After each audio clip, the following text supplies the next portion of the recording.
에베소서 교회는 바울의 사역 속에서 가장 양육이 잘 된 교회입니다.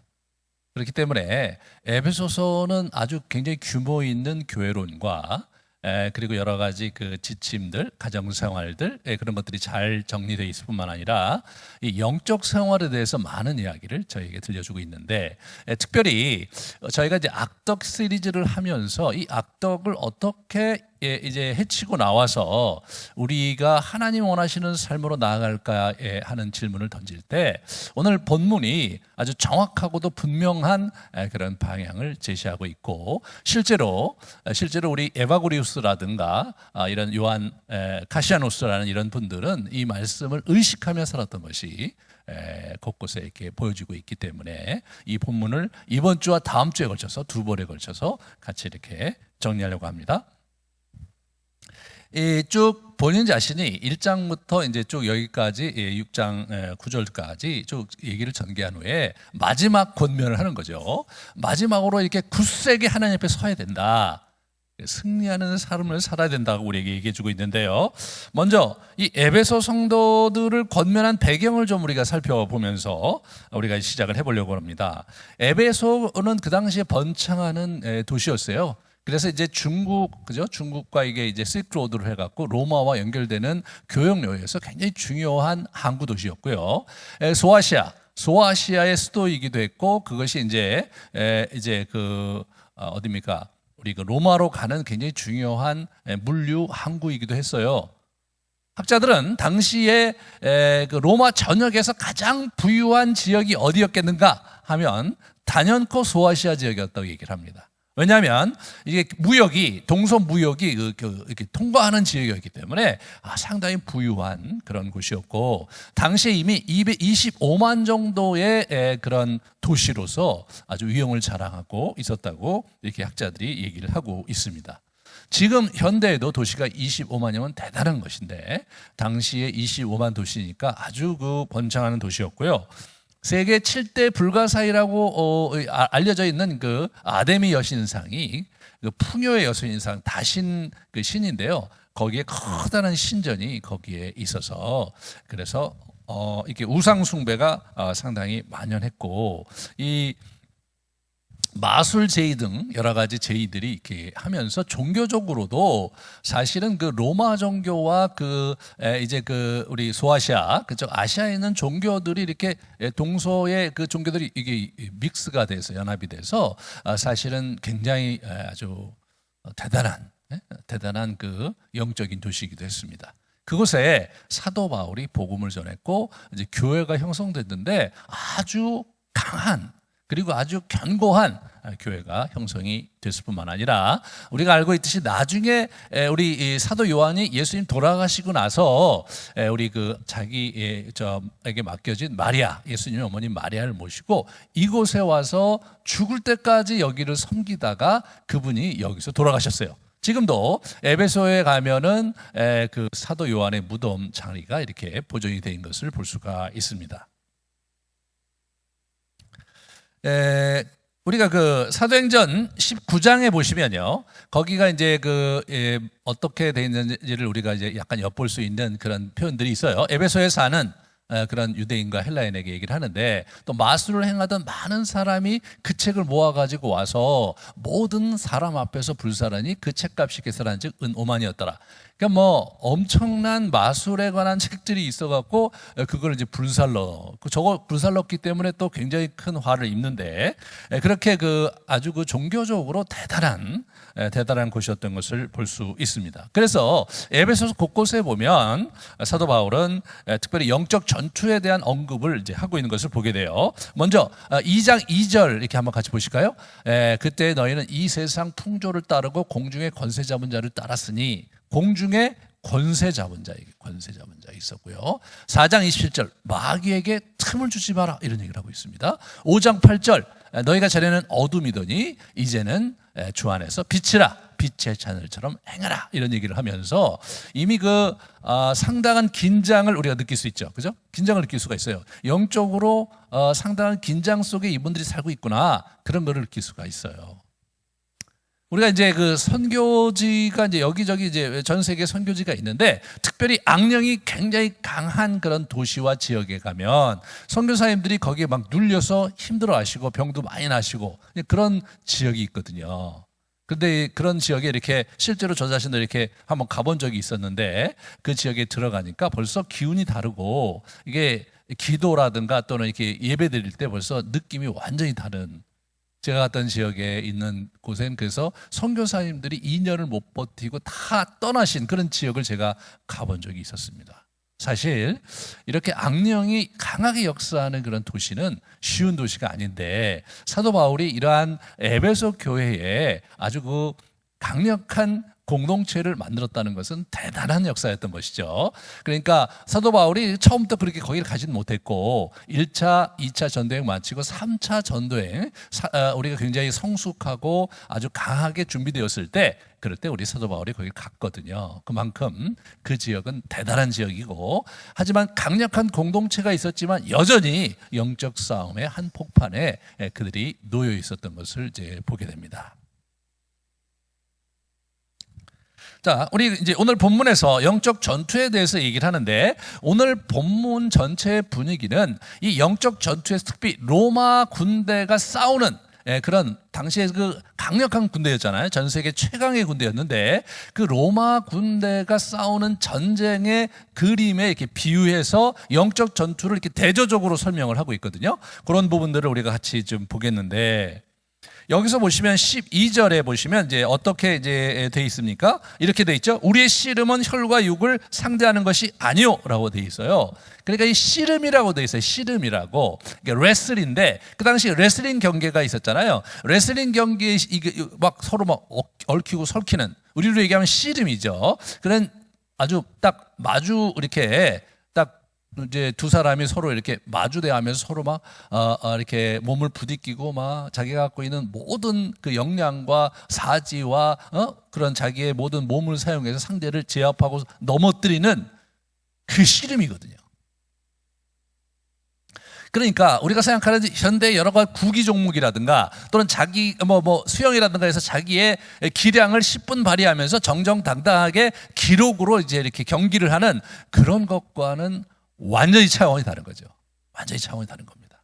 여러분 씨름만 해도 저희가 좀 저희 나라가 이게 씨름이 어떻게 됩니까? 이게 사실 굉장히 신사적이에요. 이렇게 삿바도 딱 메고 이렇게 메고 이제 이렇게 딱 이렇게 하면서 이제 이렇게 서로 마주대가다가 이렇게 심판이 딱 치면은 막 둘이 막 이렇게 하면서 삿바를 잘 이용해서 이제 그 경기를 이렇게 하잖아요. 저도 이제 그 초등학교 때 씨름을 이제 막 시켜갖고 그때 제가 등치가 좀 있어갖고 막 반대항하고 그럴 때 꼭 선생님이 저를 데려다가 막 씨름을 시키고 그래서 아주 고생을 많이 했는데 어찌됐든 그 씨름이라는 것은 사실은 이제 쉬운 경기가 아닌 거예요. 자기가 온 신경과 자기의 모든 그 역량을 동원해서 상대를 제압해야 되는 거거든요. 예.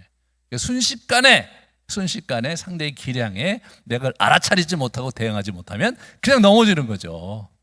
근데 여러분 이게 그리스의 헬라의 씨름은요, 헬라의 그 레슬링은 삿바가 없잖아요. 삿바가 여러분 보시면 알겠지만 아무것도 없는 거예요. 아무것도. 그러니까 고대에는 그게 어떻게 되냐면 완전히 빨가벗고 했다고 그러거든요. 남자들이 완전히 빨가벗고 그러면 아무것도 걸치지 않은 상황에서 상대와 부딪혀 갖고 상대를 제압하는 기술을 익혀야 되니까 그 씨름이 보통 어려운 씨름이 아닌 거예요. 그래서 우리 사도 바울은 우리 영적인 싸움을 그런 그 당시 레슬링 경기에 비유하면서 이제 그 단어를 거기다 갖다 썼다는 사실이 사실 매우 의미심장합니다, 여러분. 매우 의미심장합니다. 네. 그러니까 여기서 우리는 나의 악덕과 씨름하는 우리의 그 모습을 여기서 우리가 한번 이렇게 견주어 볼 수가 있는 거 아니겠습니까? 혈과 육에 관한 것이 아니라 뭡니까? 영적 존재들을 상대하는 것이다. 여러 가지 그 권세자들, 세상 주관자들, 통치자들 이런 표현이 있는데 그것은 뭐냐면 영적 세계에 어떤 커다란 질서가 있었대요. 질서가 그 군대잖아요. 이 사탄이 군대예요. 그러니까 거기 나름대로 그 장군도 있을 거고 나름대로 조직의 장도 있고 그런 지위를 표현하는 그런 통치자, 권세, 세상 주관자 이런 위계가 있었다고 하는데 그런 것들과 우리가 싸움을 한다는 거예요. 여러분 상상을 해보세요. 우리가 싸우는데 상대가 군대입니다. 아주 그 체계를 갖추고 그리고 나름대로 위계가 있고 계통이 분명한 군대예요. 근데 여러분과 저는 뭐 그런 거에 대해 잘 모르잖아요. 보이지도 않고 이 싸움이 만만한 싸움이 아니죠. 만만한 싸움이 아닙니다. 그러므로 이 싸움에 우리가 주의를 기울이면서 슬기롭게 이제 싸워가야 되는데 이 영적 전투는 세 가지 영역이 있다는 것을 에베소 2장 2절과 3절에 이렇게 나와 있어요. 같이 한번 볼까요? 예, 그때 너희는 그 가운데 행하여 세상의 풍조를 따르고 공중의 권세 잡은 자를 따랐다. 그리고 또 우리가 육체의 욕심을 따랐다. 이렇게 나오죠. 세 가지 차원이 있는 거죠. 세상, 그죠? 그 다음에 공중의 권세 잡은 영적 세력, 그리고 우리 육체. 이 세 가지가 있잖아요. 세 가지가. 그런데 우리가 지금 이제 하는 우리의 이 악덕 시리즈에서 우리의 선배들이 이거 발견한 건 뭡니까?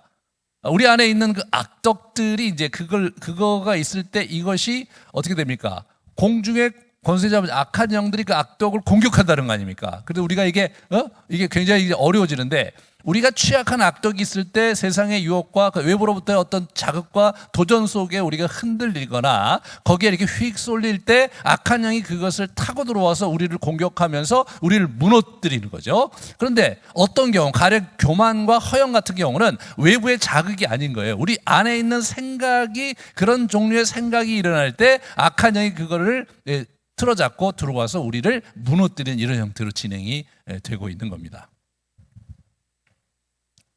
그러므로 이 8가지 악덕 시리즈를 이 본문과 이렇게 같이 이렇게 잘 견주어서 본다면 그렇다면 우리 그 에바고리스와 사막의 수도사들이 상당히 이 싸움에 대해서 아주 정확하게 이해를 하고 있었고 그리고 이 싸움에서 특별히 자기 자신과의 씨름 그 씨름을 어떻게 자기가 해결하고 극복해 가느냐가 우리의 영적 전투의 성패를 좌우한다는 사실을 잘 알고 있었던 것입니다. 우리는 여기서 지난 8주간 8가지 악덕을 우리가 쭉 이렇게 나눴는데 그 시리즈를 한번 쭉 악덕을 한번 정리를 해보겠습니다. 복습을 한번 해야 되겠죠. 첫 번째, 탐식. 음식을 통해 삶의 즐거움을 찾고 그 즐거움에 대한 욕망이 삶을 이끌어가는 겁니다. 이게 탐식이에요. 이게 첫 번째 단계입니다. 가장 기초적이면서도 그러면서도 이 단계를 우리가 극복하지 못한다면 다른 전투는 아주 질이 멸렬할 수밖에 없는 그런 겁니다. 여러분 처음에 전투를 이렇게 시작할 때 보면 첫 전투에서 서로 이렇게 견주는 전투를 좀 하면서 거기서 첫 번째 맛보기 전투에서 이게 기선이 제압당하면 사기 때문에 완전히 무너지는 건데 그런 부분에서 탐식은 쉬운 전투 같지만 그러나 여기서 우리가 뭘 놓친다면 매우 유감스러운 결과를 초래할 수밖에 없다. 그래서 우리 사막의 수도사들은 기본적으로 절식을 했잖아요. 절식을 하루에 한 끼 먹고 이게 그러고 나서 이거를 이제 전투를 하려고 했다는 사실은 현대를 살아가는 여러분과 저에게 아주 진지한 검토를 해야 되는 거죠. 진지한 검토를 하는 거죠. 이 탐식 자체는 그래 대단한 것이 아닐 수 있지만 이 탐식의 문제를 우리가 어떻게 이렇게 우리가 대하고 슬기롭게 극복하느냐가 이 전투의 양상을 완전히 바꿔놓을 수 있다는 사실을 기억하셔야 됩니다. 두 번째가 간음이죠. 간음입니다. 결혼 밖에서의 성관계, 음탕한 말이나 야한 말이나 여러 어리석은 말을 포함한 그런 모든 종류의 그것들을 이제 간음이라고 이제 간음. 그래서 이제 제가 그때 아주 장황하게 얘기를 했는데 이 부분에서 사실은 우리가 정말로 절도 있는 성생활을 해야 된다. 그 말씀을 이제 드렸습니다. 세 번째 뭐예요? 탐욕이죠. 만족할 줄 모르는 재물에 대한 욕구가 있는 거죠. 만족할 줄 모르는 재물에 대한 욕구. 이런 부분에서 이제 탐욕이 이제 우리 가운데 이렇게 자리를 잡고 있는 거죠. 어떻게 우리가 거기에 휩쓸리느냐? 이 자본주의 사회를 살면서요. 탐욕만큼 대단한 건 없어요. 그 다음에 이제 네 번째 분노. 자신에게 고통을 주거나 고통을 준 것처럼 생각되는 자를 적대시하는 거예요. 고통을 주거나 준 것처럼 생각되는 자 이런 거예요. 그에게 적대시하는 게 이제 분노입니다. 네 번째로, 다섯 번째로 보세요. 다섯 번째로 슬픔, 갈망하는 것을 얻지 못한 데서 오는 비애죠. 자기가 얻고자 하는 것을 얻지 못했을 때 오는 비애. 나태, 표면적으로 일에 대한 게으름이나 내면적으로는 무관심과 절망에서 나오는 무기력감이에요. 무기력감. 그리고 허영이 있죠. 사람들에게서 오는 헛된 영광을 추구하는 것입니다.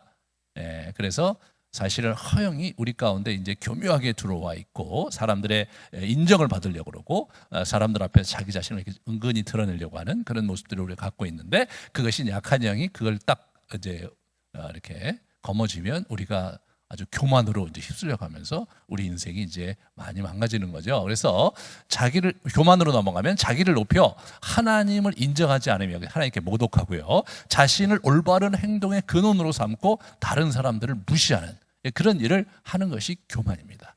자기 인생을 자기 거라고 생각하고, 그래서 이제 사실은 교만이 아주 우리 안에 많이 이제 들어와 있고, 현대 문명 자체가 이 근대 문명 자체가 사실은 인간이 의사결정권을 가진 존재로 자기를 세우면서 시작했기 때문에 아주 교만 그 자체의 문명이라고 할 수 있죠. 그러니까 이제 지금 우리의 문명은 교만한 문명이고 우리의 문명은 탐욕을 자극하는 문명이고, 그죠? 그렇게 하면서 인생의 쾌락을 즐기게 하는 그런 문명을 저희가 갖고 있고 그 한복판에 저희가 살고 있는 겁니다.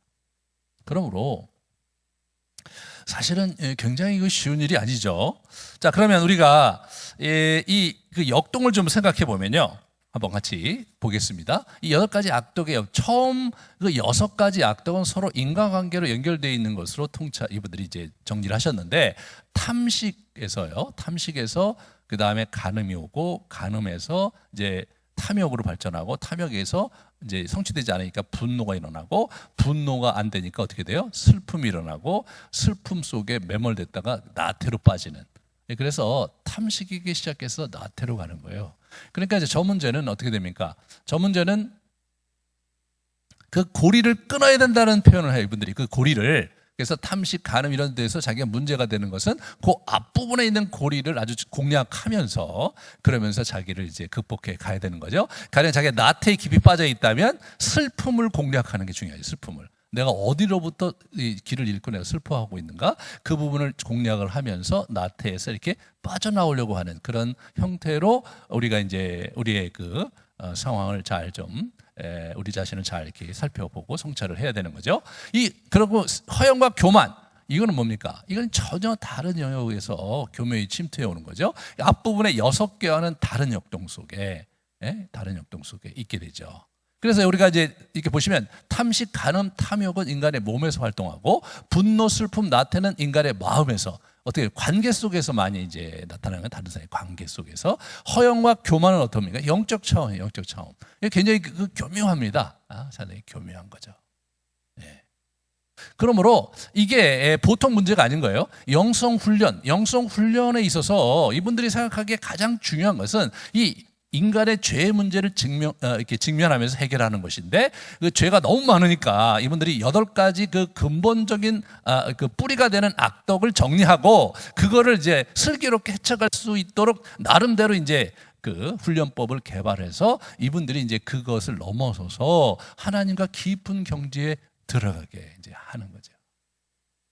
네.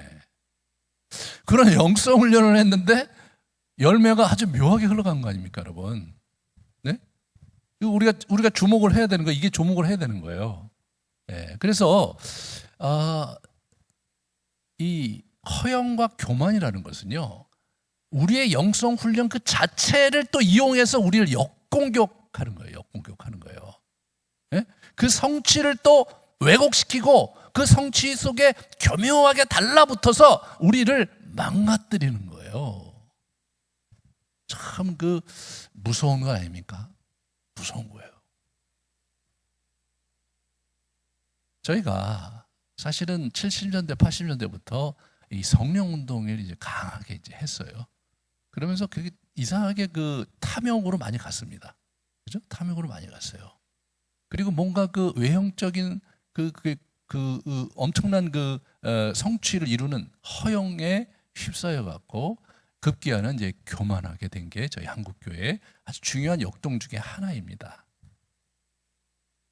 사실 저희 한국교회만큼 기도를 많이 한 그러한 교회가 전 세계적으로 적어도 20세기는 없었어요. 저희처럼 열정적으로 성경 공부하고 열정적으로 성경을 읽고 열정적으로 집회를 하고 그런 나라가 20세기에는 없었습니다. 그럼에도 불구하고 현재 한국 사회에서 한국 교회가 눈살을 찌푸리게 만들고 말해요. 참 저 자신도 너무 마음이 아프고 막 이렇게 자꾸 이렇게 침체되게 만드는, 또 그렇게 막 아주 낙담이 되게 만드는 이 상황의 결과를 우리가 어떻게 이해해야 되느냐를 우리 생각해 볼 때, 우리의 신앙생활이, 여러분, 저와 여러분이 정말 우리 안에 있는 이 죄성의 실체를 제대로 직시하면서 예수 그리스도의 능력과 은혜로 우리의 내면에 있는 이 자아를, 이 죄덩어리들을 우리가 해결하지 못한다면, 아니 우리의 신앙생활이 그 문제에 대해서 다루지 않는다면, 피상적으로 다룬다면 여러분과 저도 그분들이 갔던 길을 따르게 될 것입니다.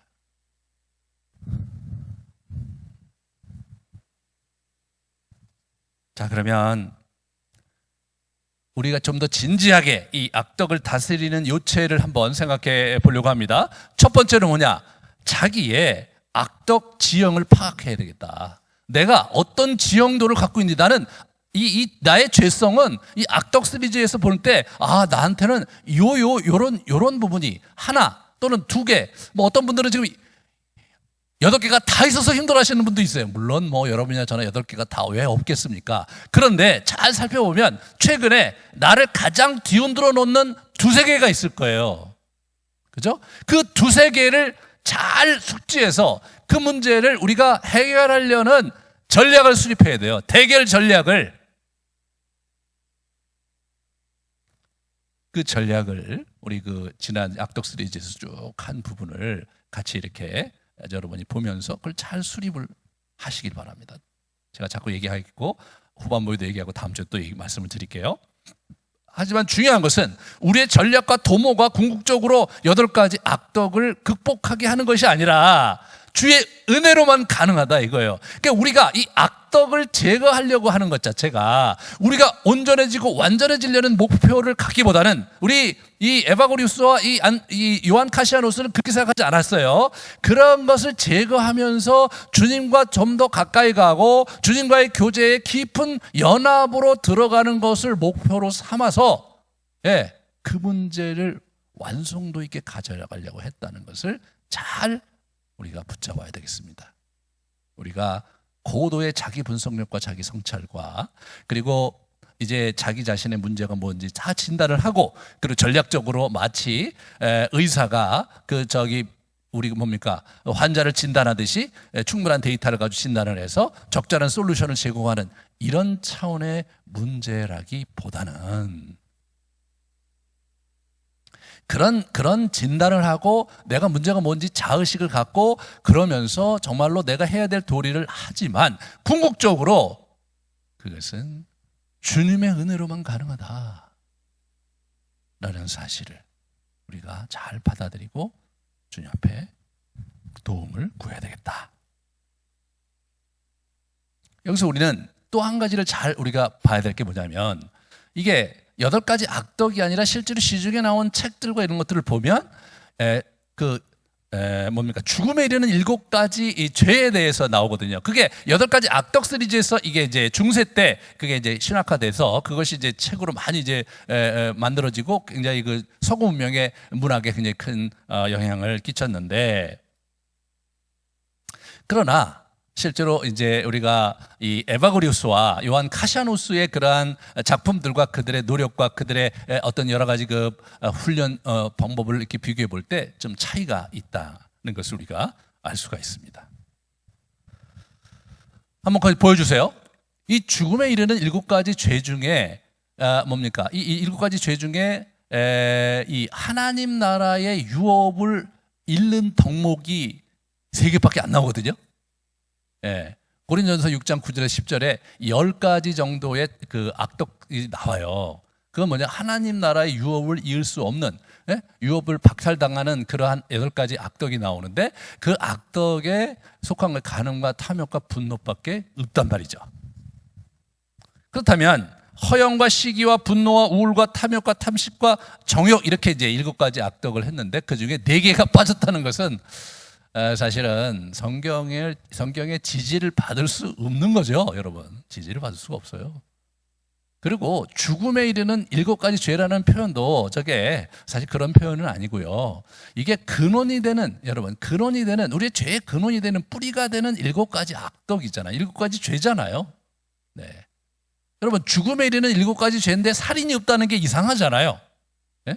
탐식은 죽음에 이르는 병인데, 죄인데, 그러면 살인은 예수님, 십계명에도 나오고 예수님도 그 굉장히 심각하게 얘기를 하셨는데, 살인은 없고, 탐식이 그럼 많이 먹어서 막 살이 많이 찌고 그런 사람은 마땅히 죽어 마땅하고, 살인한 사람은 아니다. 이게 좀 우리가 볼 때 넌센스죠. 이게 넌센스예요. 그러므로 저런 것은 하나의 어떤 신학적인 어떤 그런 도전이고 하나의 제안이지만 큰 도움이 못 됐죠. 여러분, 중세가 우리가 알고 있듯이 저런 도를 갖고 있었는데 중세만큼 탐욕이 많고 중세만큼 그런 수많은 문제를 일으키고 중세만큼 이웃나라에 해를 많이 끼친 그런 종교도 없는 거예요, 이게.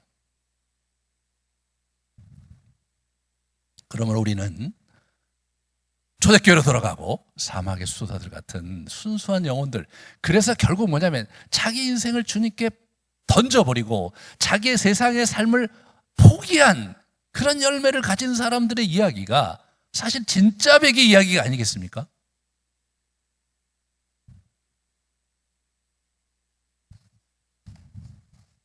자, 그러면 오늘 본문에서 우리가 어떻게 이것을 통합할지를 한번 생각해 보겠습니다.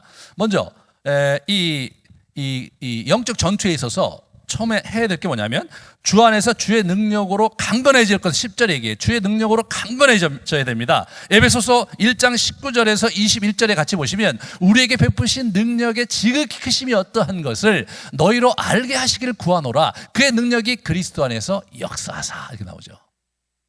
기본적으로 우리는요, 예수 그리스도의 능력이 지극히 크다는 사실을 붙들 수 있어야 됩니다. 이러한 시대적 상황 속에서 지금 우리의 앞이 어떻게 흘러갈지 모르는 그런 곤고한 그러한 상황 속에서 정말로 우리가 붙들어야 될 게 뭡니까? 그분의 능력입니다. 우리는 감당할 수가 없고 우리는 이길 수 없지만 그러나 주님의 능력으로 가능한 거죠. 두 번째로 이 성령으로 말미암아 속사람을 능력 있게 만드는, 그것이 에베소 3장 16절 이렇게 나오거든요. 자, 보세요. 그의 성령으로 말미암아 너의 속사람을 능력으로 강건하게 하시오며 모든 것에서 더 넘치도록 능히 하실 이에게, 이렇게 나오죠. 예수 그리스도와 성령이 결국 우리 안에서 우리를 능하게 하시는 거죠. 우리의 속사람을 강하게 만드시는 겁니다. 그래서 우리가 능히 이 세상을 이길 힘과 자기의 내면의 문제들을 어떻게든지 이거를 헤치고 나아가서 예수 그리스도께서 주시는 또 우리의 그 사도들이 우리에게 물려준 그런 귀한 전통과 그런 귀한 그 말씀을 가지고 헤쳐 나아가려면 뭐가 필요해요? 힘이 필요한데 그 힘이 우리가 아니라 예수 그리스도와 성령으로부터 온다는 사실을 우리가 먼저 잘 붙들어야 되겠습니다. 그 다음에 이제 우리가 잘 봐야 될 게, 오늘 전투 양상 자체가 우리 누굽니까? 그 당시 가장 공격적이면서도 가장 강성했던 군대인 로마 군대의 무장을 이렇게 비교하면서 이게 이제 같이 보면요. 아주 재미난 것은 수동적이고도 저항형 무장과 전투를 우리에게 얘기해주고 있다는 겁니다. 자, 보세요. 11절을 보시면 마귀의 관계를 능히 대적하기 위하여, 이렇게 대적하기 위하여. 이 대적한다는 말 자체가 이제 이게 stand against 이렇게 돼 있어요. stand firm 이렇게 번역하기도 하고요. 그러니까 이게 지금 대적이란 말 자체는 상당히 공격적인 말이지만 오늘 본문에서 대적이 공격적이라기보다는 영어 표현은 저항, resist라는 말이 나오고요. stand before 또는 stand against 이렇게 나와요. stand, 서는 거예요, 서는 거. 이 대적이 우리 뭐 하고 공격하는 이런 분위기의 뉘앙스가 아닌 거예요. 내가 내 자리를 지키는 걸 얘기하는 거예요. 내가 공격 속에서 내가 버텨내는 것을 얘기하는 거죠. 여러분이 저나 사단과 싸워서 이길 놈이 누가 있겠어요? 그렇잖아요? 이 공중의 권세 잡은 자, 이 세속적인 이 거대한 흐름과 유혹 속에서 우리가 어떻게 그것을 이겨낼 수 있겠습니까? 그죠? 그걸 기대한 게 아니에요. 뭡니까? 버텨내는 것을 기대한 게 버텨내는 거. 오늘 이제 14절에서 18절 이 쭉 전체를 쭉 보면요. 이게 이제 굉장히 중요한 역동으로 있어요. 그래서 13절에 보시면 그러므로 하나님의 전신갑주를 취하라. 이는 악한 날에 너희가 능히 대적하고 모든 일을 행한 후에 서기 위함이다. 이렇게 선다. 네? 서기 위함이다. 이렇게 서기 위함이다. 네. 그런즉 서서 14절. 그런즉 서서 이렇게 나오죠. 이 그런즉 서서가 이게 본동사예요. 그러고 나서 뒤에는 대부분이 17절 잠깐 있고요. 18절도 이어서 다 분사가 돼 있어요. 분사가. 예? 여러분 이게 분사라는 게 뭐예요? 이게 수식구라는 거잖아요. 서는데 어떠한 태도와 어떠한 행동을 하면서 일어서 있어야 되느냐, 서 있어야 되느냐를 우리에게 얘기해 주는 거죠. 그런 거 얘기해 주는 거예요. 13절에도 보면 13절에 뭐라고 나옵니까? 능히 대적하고, 이게 사실은 대적한다는 말이 resist, 능히 저항하고 이렇게 나온 거거든요. 그리고 이제 오늘 쭉 이제 무장한 게 쭉 나오는데 공격용 무기가 뭐가 나오냐면 검밖에 안 나와요. 그런데 아주 중요한 것은 그 당시 전쟁에서 실제로 공격용으로 주로 쓰였던 것이 검이 아니라 창입니다, 여러분. 그래서 우리가 이제 에레미야서 46장 3절 4절만 봐도 그러거든요. 자, 보세요. 너희 기병이여 말의 안장을 지워 타며 투구를 쓰고 나서며 창을 갈며 갑옷을 입어라 이렇게 나오죠. 창이 중요하거든요. 창이 굉장히 길거든요. 예? 던지기도 하고 길게 이렇게 가면서 상대를 찌르는 건데, 칼은 뭐예요? 칼은 굉장히 근접 전투를 할 때 쓰는 거죠. 백병전이라고 그러죠. 이게 서로 마주 보면서 서로 할 때 이게 이제 칼을 나오는 건데, 아주 재미난 게 공격용으로 주로 쓰여질 무기는 창이 안 나온다는 거예요. 그러니까 이것이 저항형 전투라는 것을 우리가 볼 수 있습니다. 네 번째는 뭐냐면 구원의 투기와 성령의 검을 가지라 이렇게 나와요. 17절을 같이 보시면 구원의 투구와 성령의 검 곧 하나님의 말씀을 가지라 이렇게 나와요. 자, 가지라는 게 되게 재밌어요. 이제 전신갑주를 취하라. 13절에 취하라가 나오잖아요. 그 테이크예요. 전신갑주를 내가 딱 입으라는 거예요. 근데 여기서 전신갑주를 입으라고 그랬는데 여기서 투구하고 성령의 검은 가지라라는 표현이 나오는데, 이 가지라라는 말이 데코마이라는 그 헬라어 말인데 이게 receive라는 뜻이 받다라는 뜻이거든요. 받다. 이게 수동형이에요. 수동태가 아니라 수동형이죠. 그러니까 우리가 우리가 어떻게 됩니까? 진리의 허리띠를 띠고 의의 호신공을 딱 이제 갑옷을 입고, 그 다음에 이제 복음의 평화의 복음으로 딱 신을 신고 딱 돼 있잖아요. 그건 내가 하는 거예요. 그 다음에 투구는 뭐예요? 받는 거예요. 구원의 투구. 여러분, 구원을 내가 얻는 게 아니잖아요. 구원을 하나님께서 받는 거예요. 구원의 투구를 딱 머리에 쓰고. 성령의 검 어디? 성령의 검을 내가 가서 얻는 게 아니라 성령의 검을 그분이 우리에게 부여해 주실 때 성령의 검이 생기는 거라는 거죠. 이게 그러므로 이것이 상당히 그 동사가 재밌게 돼 있어요. 근데 우리나라 말로 가지라라고 번역이 돼 있는 게 가지라. 주니까 받으라. 사실은 좀 더 좋은 번역은 받으라에 받으라. 구원의 투구를 받고 성령의 검을 받으라. 실제로 그렇게 번역한 성경이 있거든요. 그게 직역하면 받으라예요. 이게 이제 앞에 취하라는 것과 받으라는 것을 대조시킨 건데, 그런 뉘앙스를 살지 못한 게 상당히 이제 언어적으로 그런데 상당히 안타깝습니다. 좀 아쉬운데. 그리고 뿐만 아니라 오늘 그 본문에서 보면 10절, 11절, 13절, 17절에 삼위 하나님이 친히 이제 임하시는 거거든요. 주의 능력으로 10절, 하나님의 전신갑주 11절 13절, 성령의 검, 이게 삼위일체 하나님이, 삼위의 하나님께서 이 전투에 직접 친히 개입하시고 역사하시고 주도하시는 것을 우리에게 말씀하고 있는 겁니다. 자, 그러면 우리 한번 그림을 한번 보면서 볼까요? 이 전신갑주가 어떻게 되는 건지. 자, 보세요. 이 전신갑주가 이제 저렇게 이제 그림을 그렸는데 하나하나 한번 볼게요. 그 다음에 저기 창이 있는데 오늘 없는 거죠. 저게 그 다음 걸 보여주세요. 네. 저게 전신갑주의 그 당시에 그 로마 전신갑주거든요. 그 방패가 있고, 그죠? 방패가 있고. 그 다음에 어떻게 됩니까? 이 호신경이 있고. 그 다음에 이제 신발 있고, 그 다음에 허리띠 있고, 투구가 있잖아요. 그리고 검이 있어요. 검. 그 다음에 창이 있어야 되는데 창이 빠진 거예요. 창이. 그 다음 걸 보여주시죠. 네. 사실 검이 양이검이거든요. 저 검이에요. 이렇게 저 미국 애들이 만들어 거기 때문에 미국 옛날에 그 중세의 그 기사가 썼던 그런 칼이 아니고 저런 양이검이에요. 그래서 아주 가벼우면서도 이쪽으로 다 이렇게 빌 수 있도록 한 그 양이검인데 저 굉장히 파워풀했습니다. 그 다음에 자 보세요. 이 전투를 어떻게 하는 거냐면 전투를 저렇게 하는 거예요. 저렇게 진을 짜서 하거든요. 진을. 예. 그래서 이렇게 이제 이제 뭡니까? 자기 그 방패로 이렇게 막는 거죠. 막는 거예요. 그러면 뒤에 있는 저기 창을 가진 사람들이 창을 이렇게 던지면서 공격을 하는 거거든요. 그 다음 걸 보여주시면, 예, 저게 이제 무장한 상태인데 반드시 뭐가 있습니까? 반드시 창이 있는 거예요. 반드시 창이 있는 거예요. 근데 오늘 우리의 무장하는 모습은 창이 없어요. 창이. 야, 그 창이 없으면 이거 생각보다 이게 굉장히 곤혹스러운 전투가 될 수밖에 없잖아요. 자, 그 다음에 저렇게도 진을 짜는 거예요. 그러니까 철저히 같이 진영을 짜갖고 방패로 불화살을 이렇게 맞고 창 공격을 맞으면서 저렇게 축축 가는 거예요. 혼자 싸우는 전투를 얘기하고 있는 게 아니에요. 지금 이 공동체가 누굽니까? 이 에베소 교회가 함께 싸워야 될 전투를 얘기하고 있는 거거든요. 그 다음에 이렇게 보여주시면, 네, 저렇게 또 진을 저렇게 짜갖고 사방의 적들을 이렇게 보면서 수비하면서 저항형 전투 하는 거예요.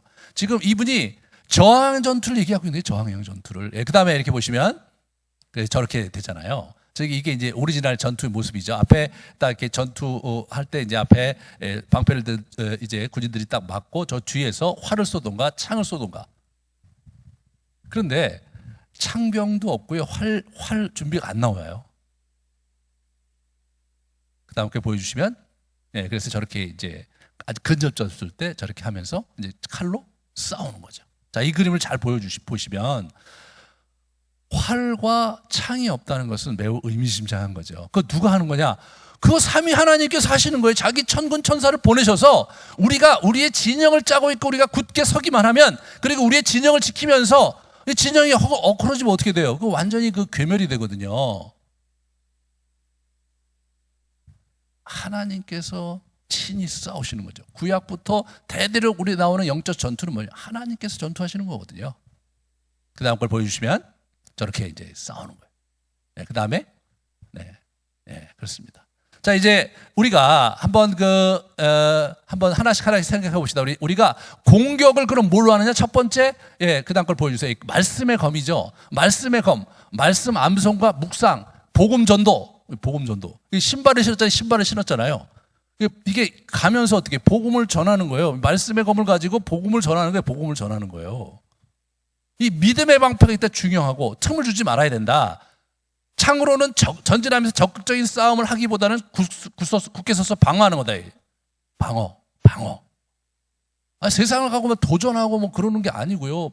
방어하면서 가는 거예요. 초대교회 때 우리 로마의 핍박 속에서 저렇게 밖에 나가서 이게 여러 가지 시위도 하고 그런 게 아니라 그냥 방어하고 희생하고 필요하면 죽고 도망가고 그렇게 하면서 어떻게 돼요? 공동체의 진영을 지키고 그들이 200여 년을 씨름했을 때가 되면 하나님께서 로마 전체를 기독교로 완전히 바꾸셨거든요.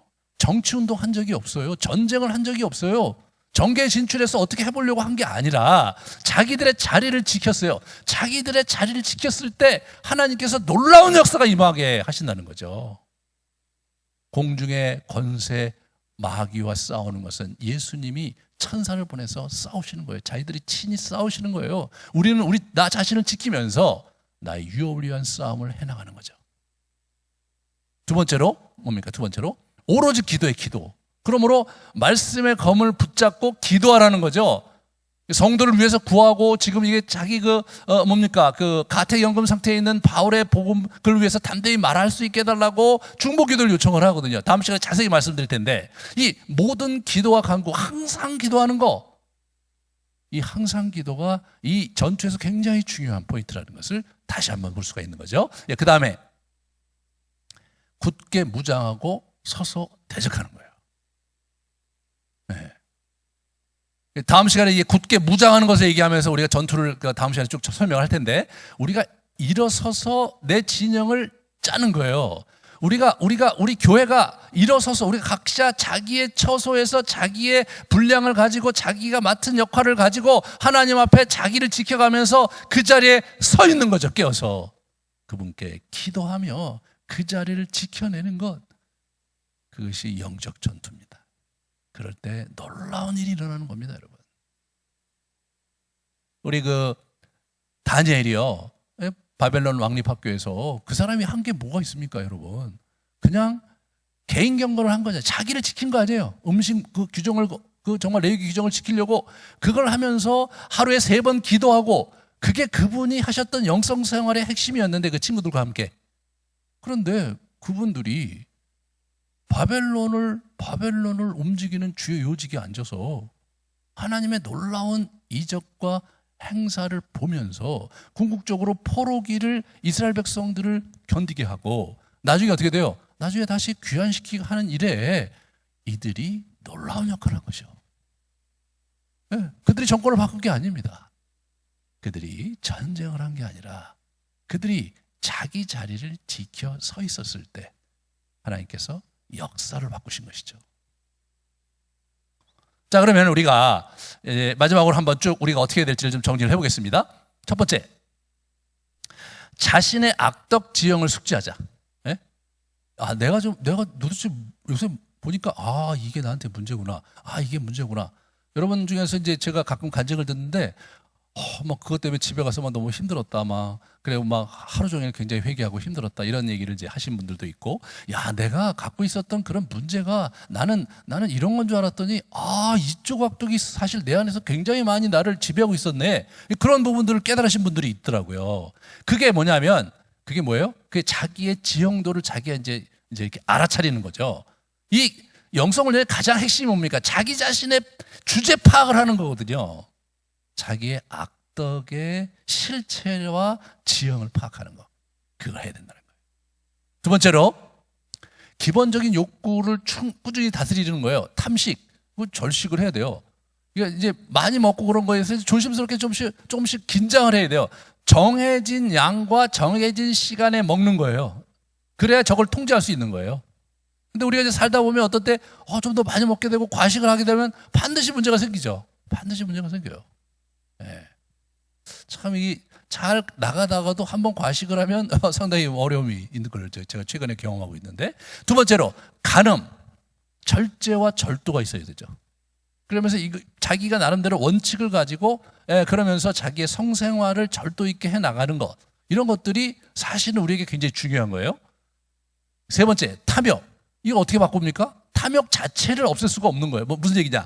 이런 갈망과 욕구를 없앨 수가 없는 거거든요. 그거를 방향을 바꾸는 거예요. 예수님의 방식은 천국 보화 쌓기로 바꾸는 거예요. 재물에 대한 욕구를 하늘의 재물 쌓기로 바꾸는 거죠.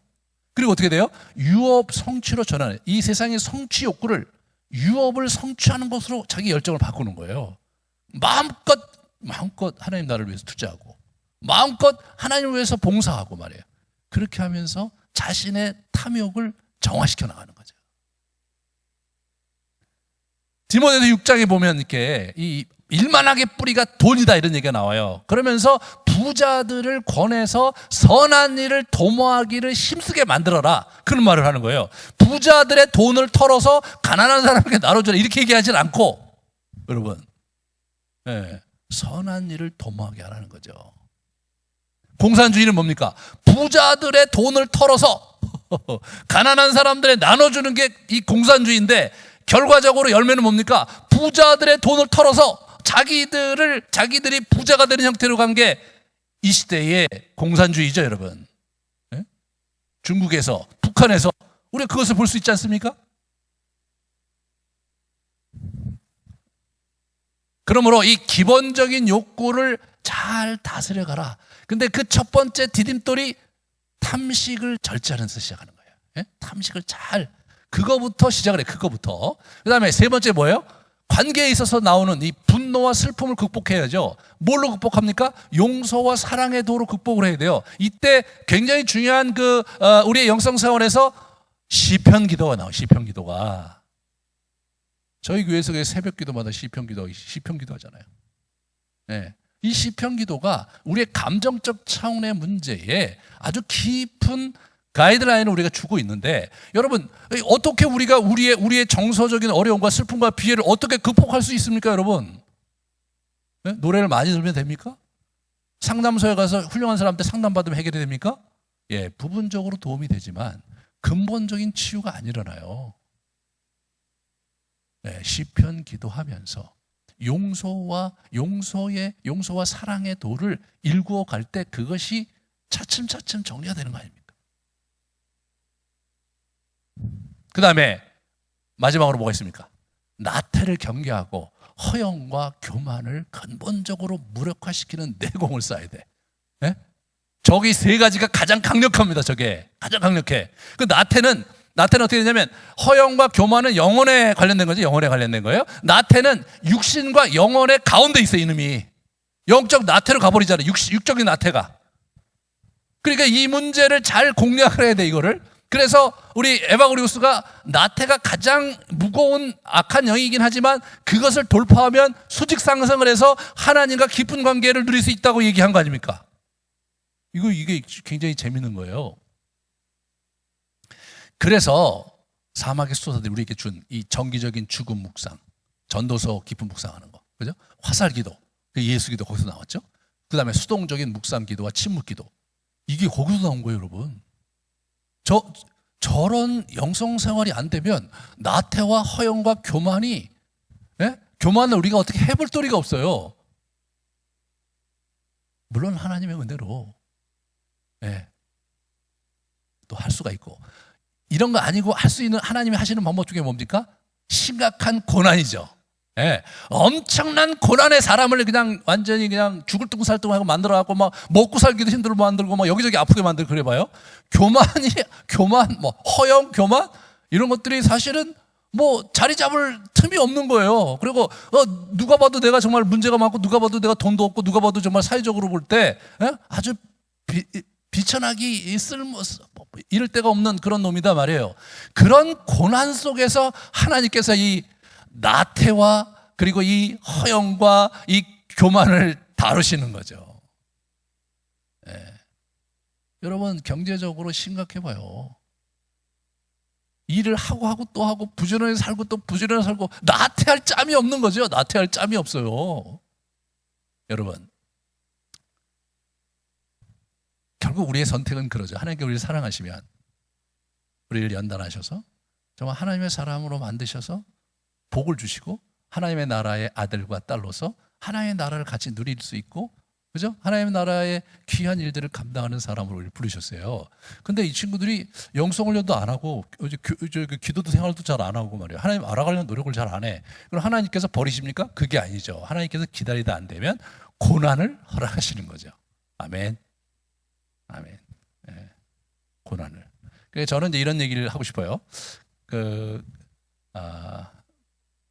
된통 고난받고 작살이 난 후에 겸허하게 주님께 나아갈 것이냐, 아니면 그냥 우리 선배들이 그렇게 했는데 내가 이 영성훈련을 하면서, 영성훈련이 결국 자기가 죽어가는 거거든요. 침묵, 수동적 묵상, 그 지리한 시간들은 뭐예요?